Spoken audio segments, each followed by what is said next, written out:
did a little cardio boxing session with Disney Gym Girl this morning. So yeah, we did this short 2.5 minutes cardio boxing session. It's not really boxing, so don't go crazy. Oh my gosh, we did a boxing session. It's so dangerous, so dangerous. Cardio boxing. There was no real strong punches being. Nobody was in any real danger other than me. Anyway, so took a couple of minutes to recover from that. So you guys know I don't like to sweat. You have to be somebody who likes to sweat in order to get the ambassador jobs. Anyway, today I'm going to talk about something a little bit crazy, but it is unfortunate because AI has been getting really powerful. It's gotten really powerful. I have my usual books, so I will be talking about those in a couple of minutes. But before we do, I just wanted to say something about AI, which is a little bit frightening because recently they have this deep fake technology, and it basically allows you to put someone else's face, it could be yours, it could be one of your friends' face, onto a CGI or a computer generated body that is so realistic, except for maybe hands and feet and stuff like that. Those have not been mastered yet, but that's coming, so you have to be careful.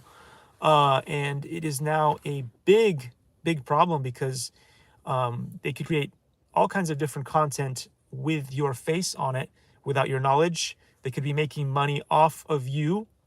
And the worst part is, if you were to bring this evidence into a court of law, it is so well done, especially if they don't include your hands and feet in the shot, that it's going to be very difficult for your lawyer to be able to say, well, no, he or she or whoever was not doing the specific action.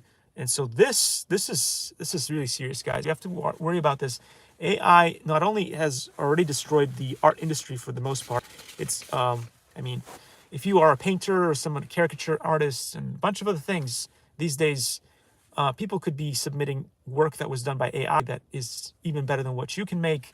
I mean, of course, if you're a real technical person and you go and you check, the polygon count, and you go and check out if it's been done in quads and stuff like that, you can still find out the not so good models from the good models. I mean, if it's all a bunch of triangular mumbo jumbo, you should be able to. But most HRs, most recruiters are not going to look into that at all. They won't know. And so somebody who uses a fakely AI generated computer model or fake AI generated artwork could get a job at a company, and then obviously they would get caught later on when they can't do the job. But anyway, it's a mess, guys. It's a mess, guys. I'm most worried about what they could do with this deep fake technology, because again, as I said before, imagine somebody uses old footage of somebody stealing something from, I don't know, like just running into a store and then stealing money from the cash register or something. With this deep fake technology, they could put your face on it, and it would be really hard for you or your lawyer to argue that was not you, because it is just so incredibly well done. So yeah, just thought I'd just point that out, because a lot of times people don't know about these things, and they find out the wrong way for all the wrong reasons. But anyway, it's been used also in naughty websites, which is even worse. Anyway, today I'm going to show you guys something here which is very important. It is about human trafficking. Now, the issue is, the reason why I'm not giving you the QR code for this is because, like all these things, there was at one point where I was very into the donating money to this, donating money to that campaign. So for a while, I think it was either UNICEF or Oxfam back in the day when I was in the UK, that I would give money. And then I realized that the biggest issue with that is you cannot really micromanage, right? A lot of times you'll see these ads and stuff, and you're like, well, if you donated this amount per month, you could save a life in a different country.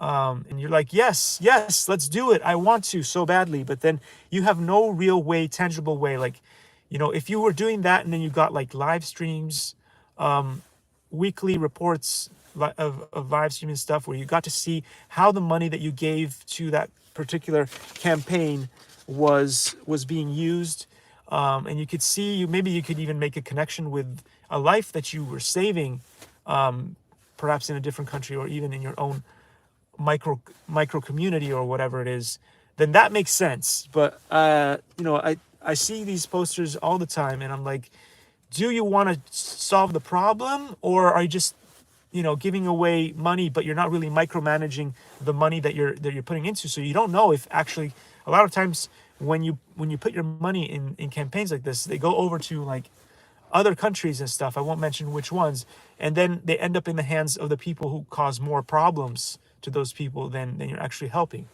So it's like, I don't know. If I were you, especially because money is tight these days and it's hard to acquire money to begin with, I would micromanage that thing. I would want to have live streams and maybe communication with the child or the person that you're helping overseas, and know that your money is actually doing something to support them, rather than just writing a check and then just sending money to wherever. I mean, that doesn't make any sense to me anyway. I know that you're all doing it. You could be using that money for something more meaningful in your own community. And again, as I said before, there's so many programs that we have created here in America and different places in the world that don't actually fix the problems that we really need fixing, with capitalism, with, you know, so many things, with the food stamp systems and all that are not really helping people. So a lot of the times you could just basically destroy or remove a bunch of programs that aren't working, combine them all into something like universal basic income, and give that as an opportunity for people to be able to live their lives a little bit more stress-free, if you will. Anyway, someday, don't worry about me, but there will be people running around with posters saying, you should have voted yes on Prop 69. Anyway, with some good things to say here, it is Segerstrom's of the Arts has sent me another one of these cool things in the mail, mail. Experience the most dazzling, sought-after shows. Book your seats now. Again, they don't pay me to say this. Nobody pays me to say anything. I brought back this old book. Finished reading this. We've gotten to a pretty far, gotten pretty deep into this, but I'm not going to just forget about it. I do sometimes drop things and then pick them up later on. Most of the time, promises kept, right? Promises made, promises kept all the way, unlike politicians. So I try to bring things back. I thought I'd forgotten about it, but actually I found this book again. I've been doing some spring cleaning. It's not spring, but I've been doing some spring cleaning, reorganizing the whole kitchen situation. We will be reorganizing the whole garage situation, because Disney Gym Girl needs a place to do her dancing when it's cold outside, from now until the end of time. So I'm going to reorganize that. I was hoping so much that a RC company of any kind, it could have been from China, it could have been from Africa, it could have been from anywhere, it could have been Europe, it could have been here in America, but the American companies, I don't know. American companies. Anyway, yesterday I did a live stream about my my adventures in trying to find jobs here in America. I mean, in Europe, not that I was very successful or anything, especially in the UK, but at least I had something I could do. But anyway, I wonder how many people could have gone through what I went through without falling into the extreme depression, needing constant drugs, seeing shrinks. I wonder how many other people would have lost their mind and taken their own lives after being through what I went through. I wonder. Anyway, this here is another good book that we might dive into. It is Staffing. Not necessarily, as I said, a lot of time I will read books and stuff and then give you my takes on certain things that I understand and that I maybe don't understand. I'll just give you my opinion on stuff. Oh, look in the back. One of my favorite names is McGraw. But that's from the country music. parts. Anyway, so this is Staffing, 3rd edition organizations, Judge Heenman. And again, this is another book that is very good for people who want to get into the staffing industry. I read bits and pieces of this. I'm going to reread this hopefully for you guys in one of these morning sessions. We'll go over things that I agree with and disagree with the way that people do staffing in the United States.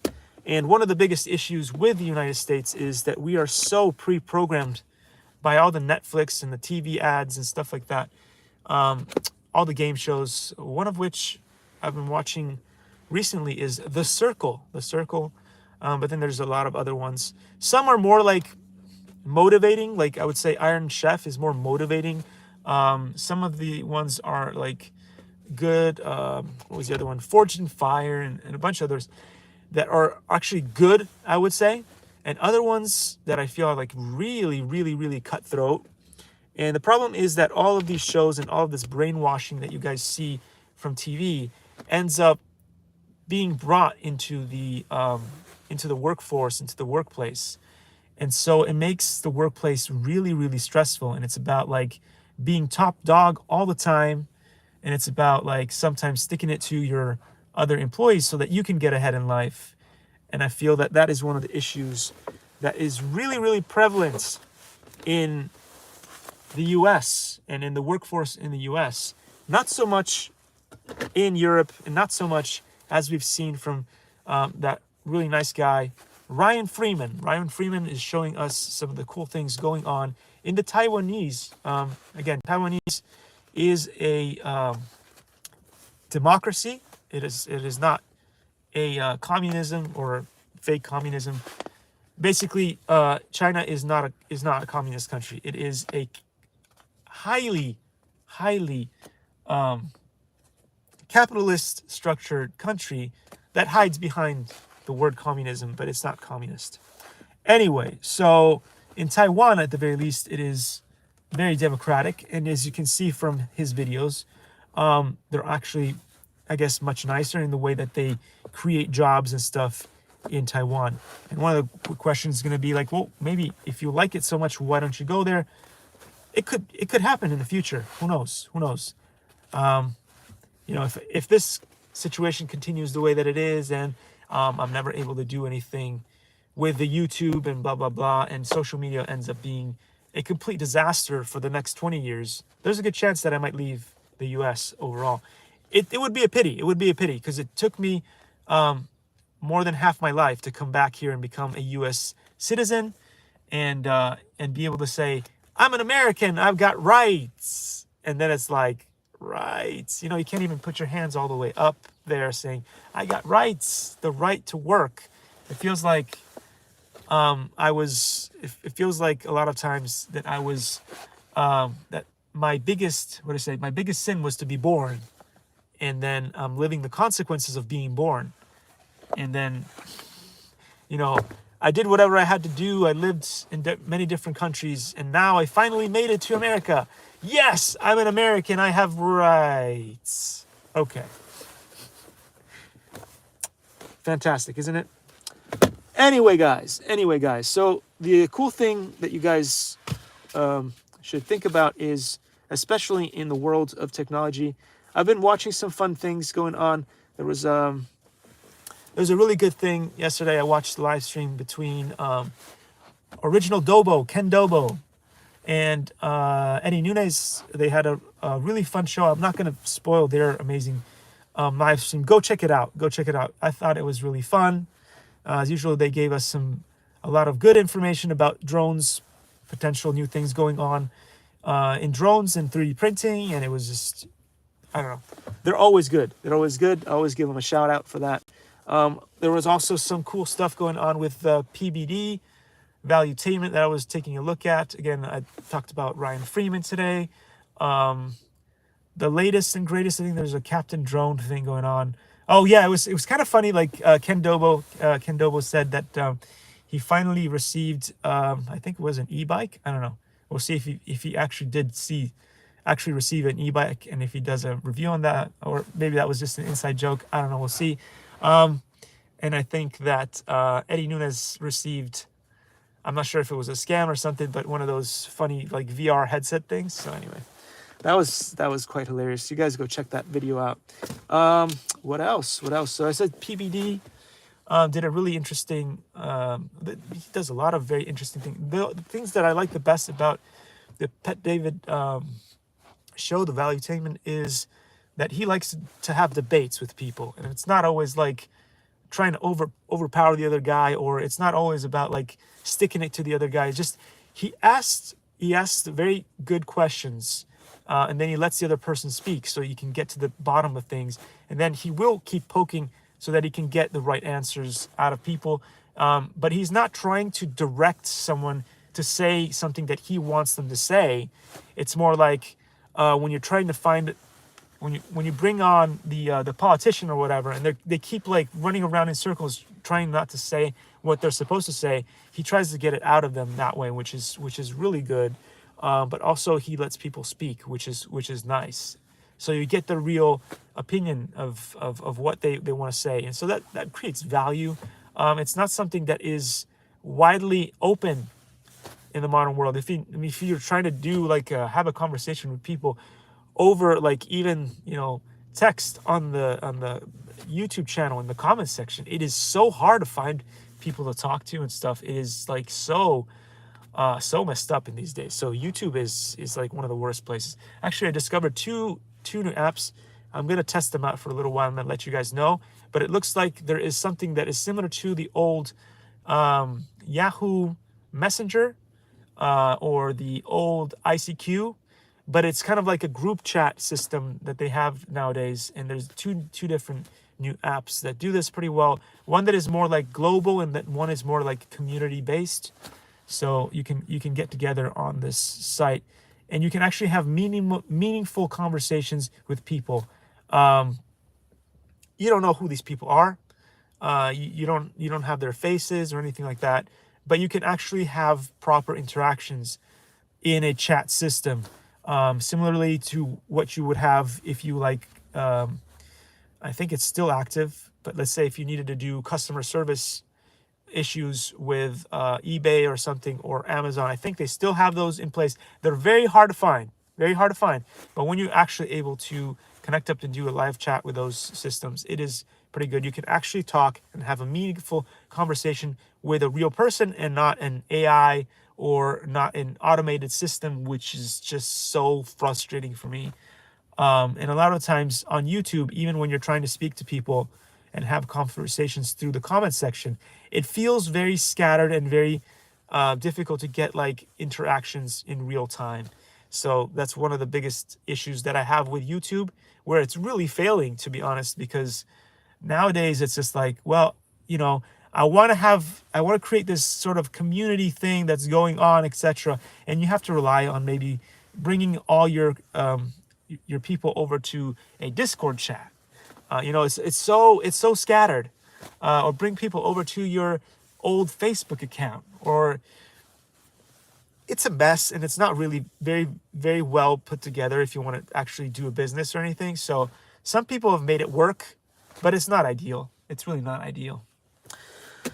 So anyway, thought I'd talk about that. And then also the other thing is one of the important things to note, right, is who are you?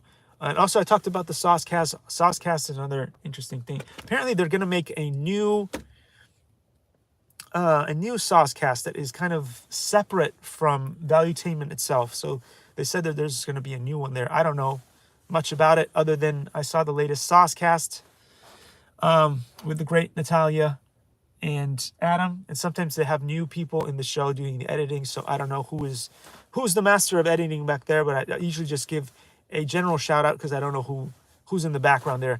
All I know for sure is there's Natalia, which I really like, and Adam, and they usually make a good team. The latest video was quite fun. It was just like home team for the Saucecast, which is pretty fun. And I think Bet David is actually is currently doing one right now, home team with the group right now. I think as I'm streaming, not to steal his thunder, you guys can go check it out because nobody's watching this anyway. So I just talk to myself a lot. which is great. It's great. It's YouTube, right? I'm still considering the possibility of doing these on TikTok where people actually show up, but it's just more entertaining to entertain myself. Just like Eli, the computer guy, said, he's creating the latest and greatest and coolest application for people who like to talk themselves. Pretty fun. Pretty fun. So anyway, if you want to check that out, it's being run by DJ Ango, which is kind of cool. And the best way to find it is to type in ET, like ET phone home, followed by CG. So that's all one word, ETCG experiments, and that's it. Just type it into Google and find out. Or you can type it into YouTube too. You'll find out too. Anyway, DJ Ango has some really good beats, and so I've had a couple of days of withdrawal. Sometimes he'll make a video, and then he'll take a day break, and then he'll make another video. In the past, it was like more like every single day there was a video, but he's putting his work and his time into something that I really value, which is Silicon Dojo. So you guys want to figure out about that. He also has a website of his own for that. He's trying to create a gatekeeperless, free to the end user system where you can go. You basically, all you got to do if you want to get education, tech education, learn how to code for real, is be in his area. You can find out. He always explains this at the beginning of every video. And so long as you're in his area, you can sign up on his website and go to his classes. Just show up. Just don't be a disruptor of classes. That's all. And that's all he cares about. You can go there, meet up with him. He'll teach you technology, and then you'll be on your way. Anyway, this is a good thing. It's a good thing for humanity, and I hope that many more people take this concept of Silicon Dojo and create their own gyms and things. But again, it's free to the end user, but it's not free, which means people need to fund his campaign in order for this to work. By the way, since I'm conniving and a son of a gun and all that stuff, don't worry about it. I get no money from Eli the computer guy's thing. I just think his idea is the way of the future, and I think that a lot of schooling should be created this way so that people who don't usually get a chance to get a proper education should be able to get one. And I also feel that much in the same way, we should be creating jobs that are similar to this, so that people who want to have dignity and want to have something to do that makes them some of this, doesn't necessarily need to be a lot of this, just needs to be enough to get by, can actually get a job. But anyway, those are my thoughts. You can put your thoughts in the comments that I'll never see, because this is YouTube.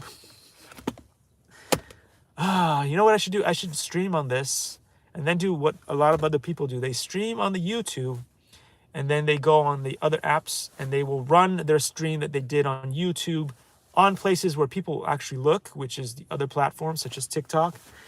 And then basically you do the work once, and you don't have to repurpose it for so many other times and put it on the other networks.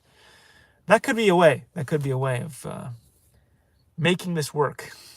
Can you make it work? I don't know. It is fun. Anyway, the other thing that I was about to jump into that I cut myself off there. I was a real alpha with myself. I cut myself off.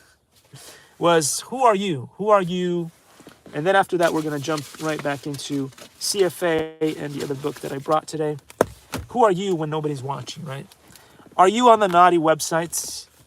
Are you on the naughty websites for research, or are you on the naughty websites, to cause mayhem? Are you addicted to the things that you watch on the naughty websites, or are you the kind of guy who just stroll by to see what's going on in the real world or something? So are you doing research, or are you like addicted to it? And the problem with addiction is addiction stops you from doing the everyday things that you're supposed to do. Are you getting to work on time? Or are you going to school on time? Is you watching the naughty websites creating problems in your lifestyle, in your relationships and stuff? So that's something to worry about there. Again, you could be on there for research, figuring out what's this, what that, with a conscious understanding of what you are taking a look at. oh, I could learn this from that. I can learn this from that. Or are you just brainlessly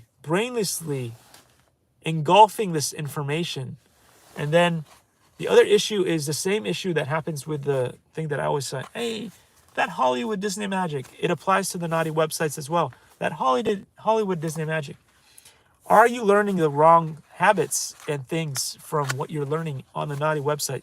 And then are you trying to bring those things? Because, you know, like what happens in Vegas stays in Vegas, right? There's a reason why people say that, because they go off to Vegas, they do stuff that they wouldn't usually do in their normal everyday lives, but then they go back to being who they're supposed to be in their lives. So what happens in Vegas stays in Vegas. Same thing when you're watching, you know, when you're watching that Hollywood Disney magic. Is it being created to create shocking effects? Is it safe to do what they do in the movies? Is it safe to do the things that you see on the naughty websites? I'm not going to tell you what to do, what to say, whatever, but I'm giving you some insight on things that you should be asking or questions that you should be asking yourself.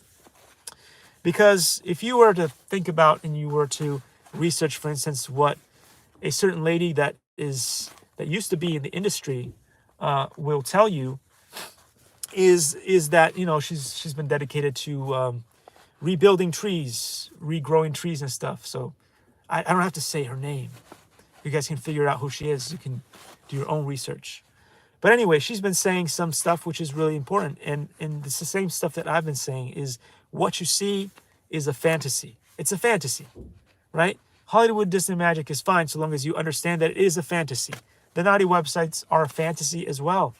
Don't bring that stuff back into your real life because it's going to make some real issues for you. You want to figure out what's going on in the current reality, what the kids are up to these days. You might go there to see what's going on. What's going on? What are the latest and greatest things that the kiddos in their 30s are doing? Oh, okay, this is what reality is. Oh, this is what the 30-year-olds are into. You know, like I'm in my 40s. What are the 30-year-olds into? I see. Oh, that's messed up, or whatever. Again, not here to judge. There's going to be different things, and again, as you get older, you become a dinosaur. So you're like, oh, dang, is that what they do now? Jeez. Anyway, so long as it stays, whatever happens in Vegas stays in Vegas. It's fine. Just don't bring that stuff into the real world, because you will realize pretty soon that some of the ladies, some of the men aren't really into that. It's a little bit, you know, pushing the envelope. I remember watching one of these really good films in Hollywood, and there's a scene where these two free-spirited kids, maybe in their 30s, I don't know, they're about to start off their lives or whatever, I don't know. It's hard to tell in the movies what people's ages are. But anyway, loving couple and everything, but they're doing crazy thing, and this guy pulls a stunt. So it's a merry-go-round. Is it merry-go-round, or they call it Ferris wheel? Anyway, he jumps on this Ferris wheel, and he grabs it because he's super strong. And this girl is with her friends, I think, and maybe another guy or whatever. And they go all the way up on this Ferris wheel, and it's really high up. And he says, well, I want to go out with you or whatever. He pulls a stunt where he wants to get this girl's attention to show her how strong he is, how alpha he is. Roar. Anyway, it is fun. It's obviously cool, but you wouldn't do that in real life. I would hope, because if you let go, you die, kind of thing, you know. And then on one of his first dates, he brings her out, and they decide to lie in the middle of the street. Again, this is a small town, so not many cars are going to be passing through at that time and stuff. But still, what if one does, right? You're just laying there enjoying the starry sky with your girl. Might sound cool in the movies, but, you know, keep that stuff where it belongs, right? Keep that stuff where it belongs. All right, with my little rant here, guys, I'm going to go back into investment management. Oh joy. If you had asked me 20 or 30 years if I was going to be the guy that gets on the camera to talk to himself and learn about investment management, I'd have been like, what? Distracted once again. What are you going to do? It's that toxic masculinity. It's that toxic masculinity. Anyway, so in finance theory, did we get to finance as a social science? I think we got to the bit over here. Finance as a social science. If prevailing theory indeed fails to represent the world as it is, and as effectively proved to be a little practical use, can we consider our economic and finance theory to be hard science? Wouldn't it be better to reinstate economics and finance as social sciences, albeit quantitative social sciences, given the inherently quantitative nature of the data, and a reduced role to the complex mathematics and modeling in light of problems with a theory behind the math? Dr. Oliver remarked, over the past 20 years, I've watched despair as universities and business schools have grilled students with existence theorems and trained them to be competent as mathematicians, frequently at the expense of understanding how the real-world macroeconomy works. Excuse my humanity. I've been talking for too many minutes without breakfast. Two arguments can be raised against considering economic finance theory to be a mathematical science. The first is that economics and finance are dominated by single events that cannot be predicted or even described in mathematical terms. Nassim Taleb, professor of risk engineering at Polytechnic Institute of New York University and author of The Black Swan 2010, advocates this view. He popularized the notion of black swans, unpredictable events that change the course of an economy and that are wrongly rationalized after they occur. The key question is not whether unpredictable events occur. Of course they do. In corporate finance, some decisions made by senior managers are difficult to model. In political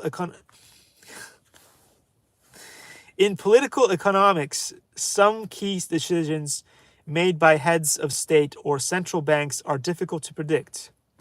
Changes in the behavior of masses, such as herding, which changes the demand for an entire market, are also difficult to predict.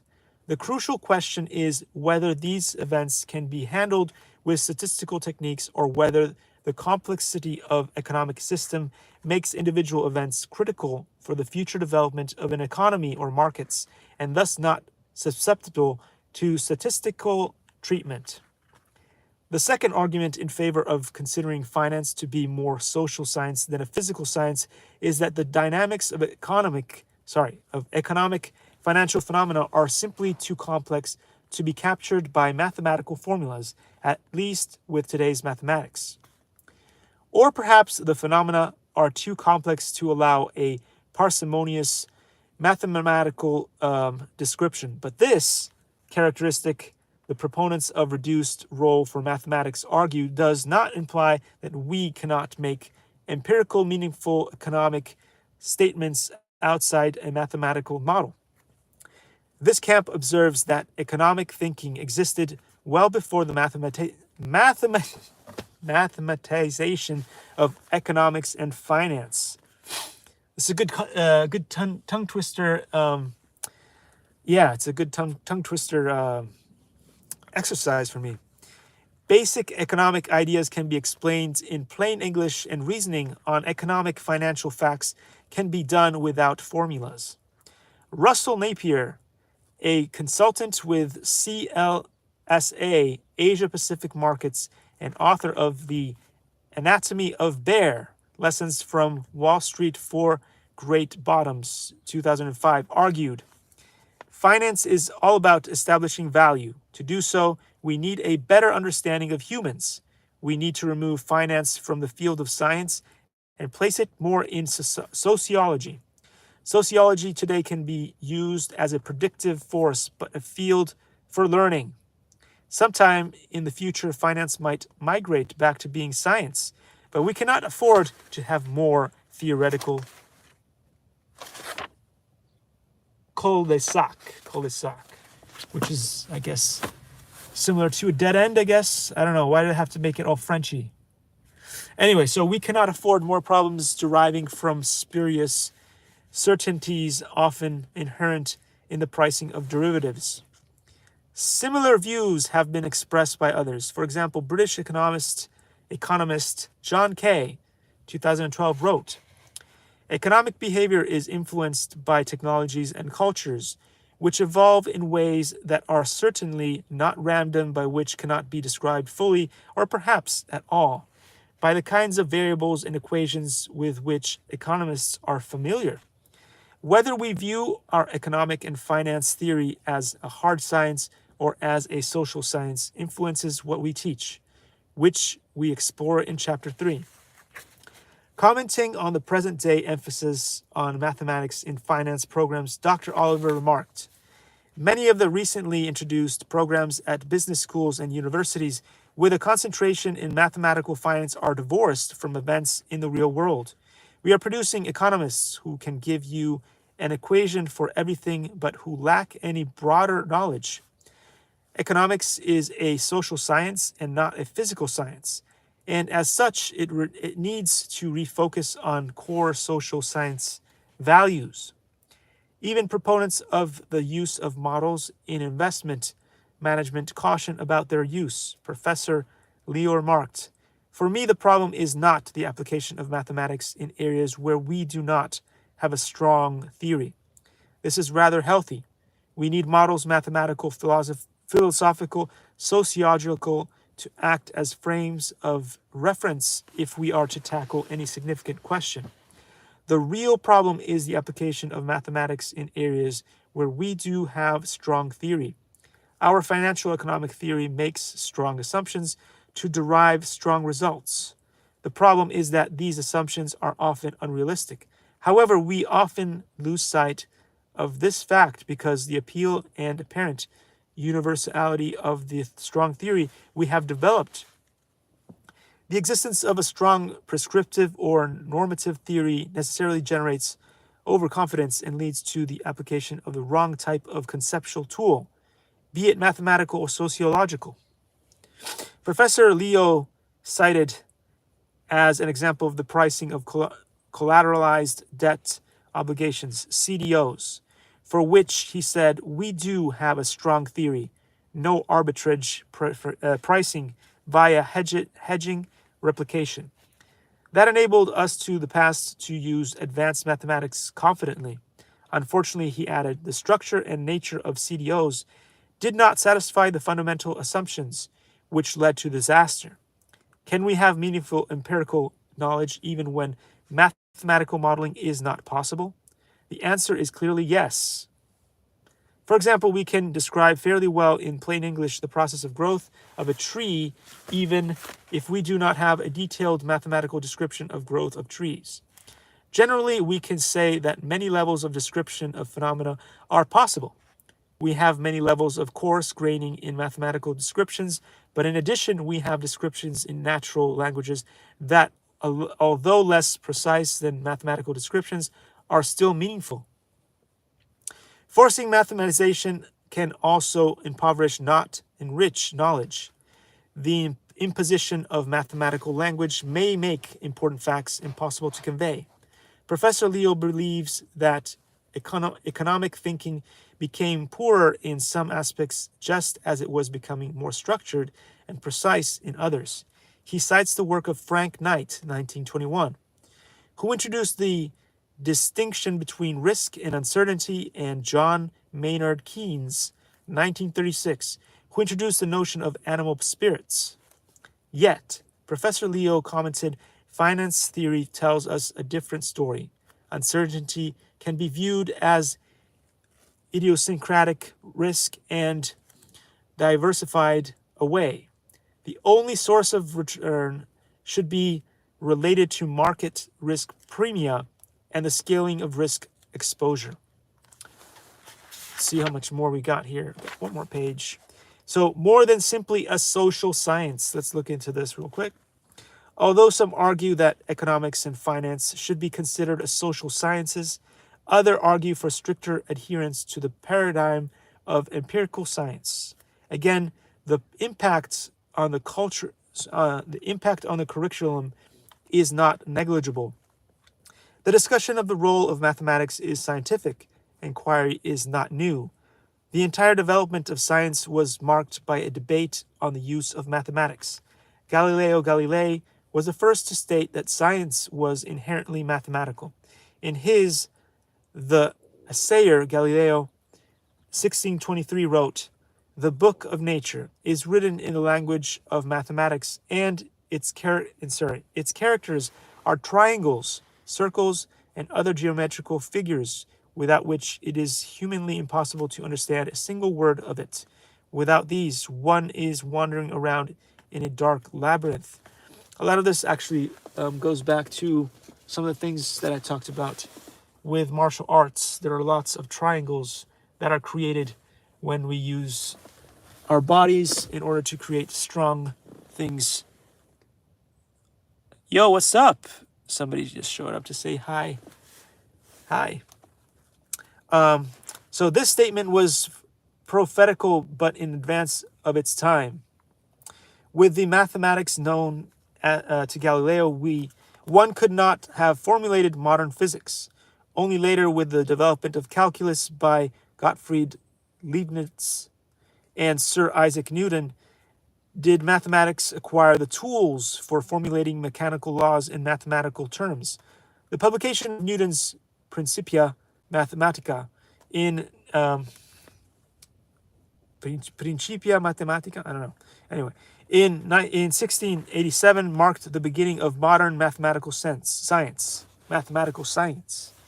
The mathematics of calculus, in particular differential equations that link variables with their rate of change, proved to be a powerful concept in all scientific disciplines. Still, prior to the invention of computers, the practical application of mathematics was limited to establishing general properties such as the existence of solutions of differential equations and finding closed-form solutions of differential equations. Thus, many problems in empirical science were not formalized mathematically. For example, empirical problems related to weather forecasts, botany, biology, hydrology, even the design of mechanical structures were not fully formalized. Nevertheless, these problems are part of empirical science. Quantitative laws did apply, but they were far from providing a full mathematical description of these phenomena. Often, the solution to engineering problems continued to require human judgment. The introduction of high-performance computers marked a new epoch in the application of mathematics to science and engineering and ushered in the application of computational mathematics. Fast computers allowed the simulation of phenomena. Instead of being limited to closed-form solutions of differential equations, analysts have been able to actually create through simulation structures of numbers or symbols that mimic the structure of reality.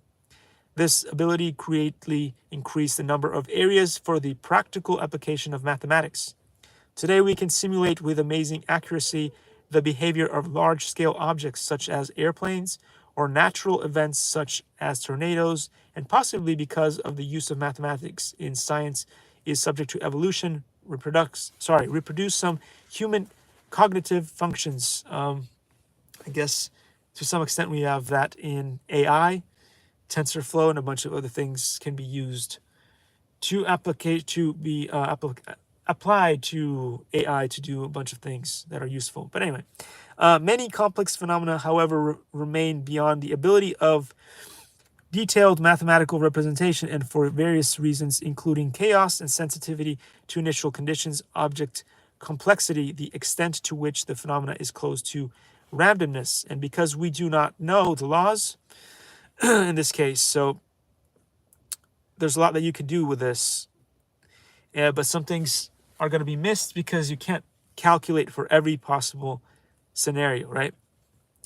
But these are moving targets. For example, because of improved computers and software, weather forecasting has become progressively more accurate.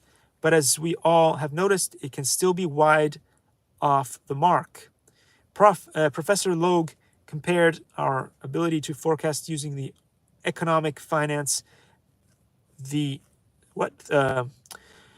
wow, that was wild. So Logue compared our ability to forecast using our economic and finance theory with the ability of a meteorologist, he remarked. So remember back in the day they had Garfield. Garfield explained that meteorologists are basically professional liars, but it's not just because they want to just lie to people. It's because they have limited data and limited ways to really determine what the weather is going to be like later on. Again, thanks to AI and a bunch of all these simulators, systems, we are now able to create much better predictions of the future of weather. So now they're less likely to lie on camera. So anyway, our inability to forecast is a super problem. As with the weather system, it is very difficult to identify where we are now and even more difficult to identify where we will be in the future. We have all heard the local radio weatherman say 60% chance of rain while at the same time looking out the window at a deluge.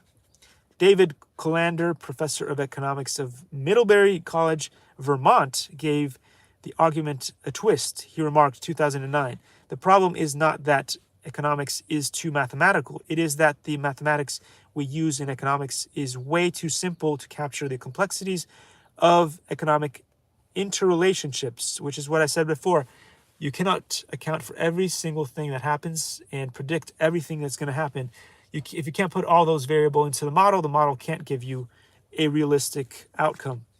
Others agree and have argued that this situation calls for greater use of reasoning in managing assets. Edward Chen, Chief Investment Officer of CIO and Head of Multi-Asset Research at Panagora, said that the ability to reason on issues in finance and economics is what is critical. Mathematics provides a tool for reasoning, he commented. Finance is based on powerful ideas and insights about the market. It is not based on powerful mathematics. But as the field evolves, it seems it has shifted to more mathematics and more sophisticated models. And with that, guys, that ends our mathematics for today. Learn math, learn coding. Oh, it's a disaster right now. It's a disaster out there.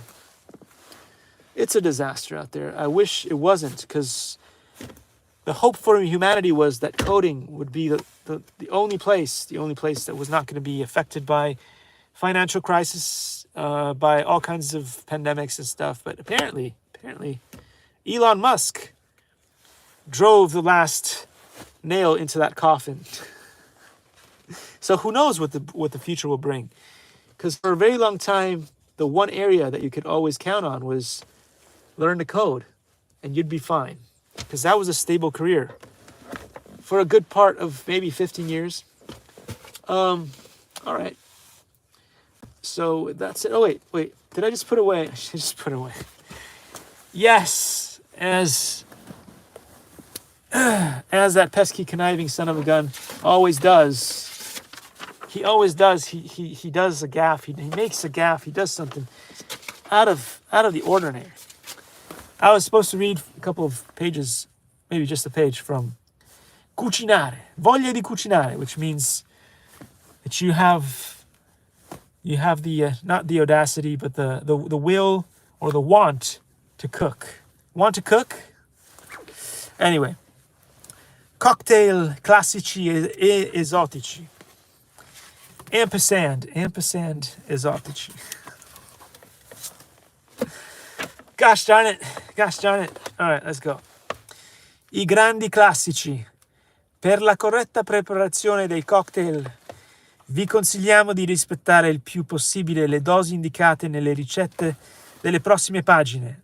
Altro accorgimento assolutamente da seguire è quello di preparare i cocktail appena prima di servirli. in modo che non perdano di vivacità e di sapore. So the good thing that they say here is one of the things that you're supposed to do when preparing a cocktail is to prepare it right before you serve it so that it keeps those beautiful colors and nutrients as well, right? If you get a citrusy thing out there and you leave it for a couple of minutes, it loses pretty much all of its vitamins, which is why if you're gonna have your orange juice, make your orange juice, drink your orange juice right away. They'll let it sit for a couple of hours and then have it because it's got pretty much no nutrients by that point. They don't want you to know that, but anyway. Angel face, angel face.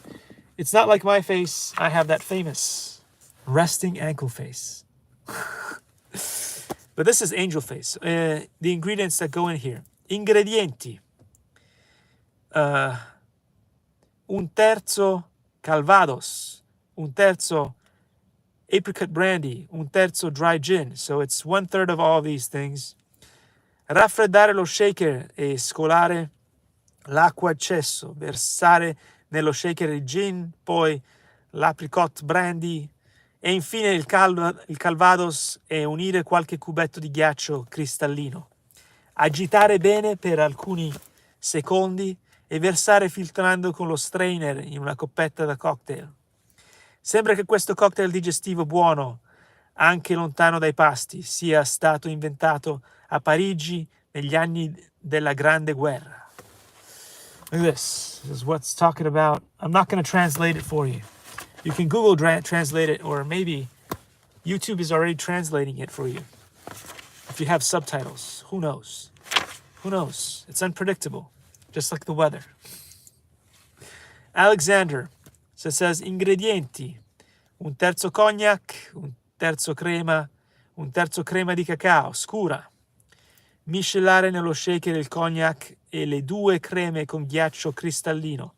Agitare con cura e filtrare in una doppia coppa. Doppia coppetta da cocktail. This is to make the Alexander. Now let's make the americano. Tu vuoi fare l'americano? Americano. Ma sei nato in Italy. Anyway. Makes me think of Fiorello. My friends and family back in Italy have met Fiorello, and actually he goes to one of their gyms. That's pretty fun. If you don't know who Fiorello is, he's a comedian, actor. He actually ended up in one of the movies in Hollywood here in America. Believe me.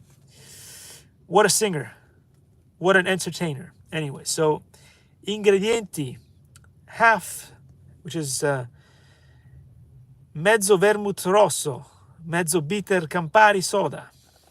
Si prepara versando direttamente nel tumbler alto i primi 2 ingredienti con alcuni cubetti di ghiaccio cristallino. Completare con la soda e decorare con mezza fetta d'arancia e scorza di limone. Now we're going to try the Apothec Corpse Reviver. They have some really cool names here. And then we're going to do the Bacardi. Anyway, ingredienti.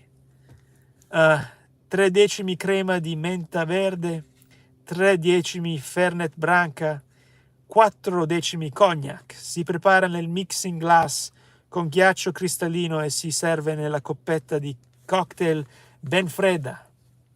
Now we're going to do the Bacardi. 6 decimi rum bianco Bacardi, 3 decimi succo di limone, 1 decimo sciroppo granatina. Sciroppo granatina. Whatever that is. So the Bacardi. Si prepara versando nello shaker il succo di limone, la granita e poi il rum con cubetti di ghiaccio cristallino e si serve nella coppetta da cocktail ben fredda. It be banana time. Anyway, we're going to stop it there at banana time. I know you want banana time, but it's not happening today. You're going to have to come back to the next episode, possibly tomorrow. But what you going to do? I don't know. Anyway, remember guys, you You are your real you when nobody's watching. What are you doing? What are you doing online? What are you doing in real life? Who are you when nobody's watching? Are you trolling people's account for fun? Are you trolling people's account out of outrage? Are you just spilling your guts out to that one person that really ticked you off on social media, making his YouTube stats go up instead of going over to people's channels that you actually enjoy? Like, I do this all the time. I'll show you all the channels that I usually go to support. And I'll go there and I will like their videos and I will drop comments. You guys can check it out. You guys can check it out. If you don't see my comments on there, I don't know what you're doing, if YouTube is blocking it or whatever, but you should be able to see that I'm always pretty much on the channels that I promote, checking them out, leaving comments, pressing the likes. It's what I like to do. It's better than doing the opposite. You're just making money to the people that you don't like. So anyway, supporting the people that you don't like. Oh yes. So with that, guys, I'm gonna leave you today with that. Let's do what I usually do at the end of videos sometimes, is I will leave you with this book that we were watching. And what happened? I can't find it. If you guys want to buy this book and stick it to the man in this episode of Where's the Douche, here he is right here. Anyway, so if you want to buy this book, it doesn't go to me. All the money goes to Grandmaster Tom Wong. So go and check this out. It is on Amazon. Go check it out. And with that said, guys, I'll see you when I see you. Possibly tomorrow. Possibly never. You'll never know. I'll keep you on your toes. Take care, guys.